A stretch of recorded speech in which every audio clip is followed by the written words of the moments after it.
Deček in njegova sestrica hodita v 3. razred osnovne šole Milke Šobar Nataše v Črnomlju. V šoli sta pridna, pri pouku sodelujeta in se sošolci dobro razumeta. Ja rad pišem v šoli, pa računam in berem.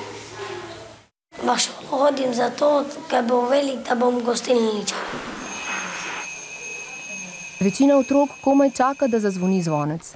Odpravijo se v topel dom, kjer bodo eni igrali računalniške igrice, drugi na obisk povabili prijatelje. Ta dva otroka takšnega doma nimata.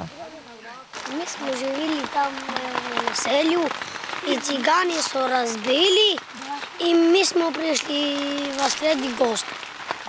Deček živi pod kosom polivinila z bratcema in sestricama ter nezaposlenima staršema, brez elektrike in vode.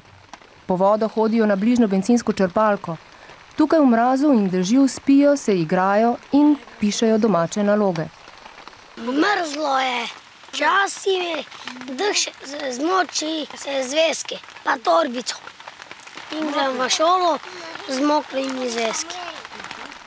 Mama skrbi, da otroci hodijo v šolo čisti in umiti.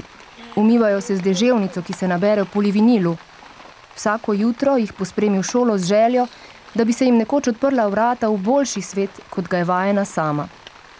Mama je dala vlogo za stanovanje. Zdaj čakam.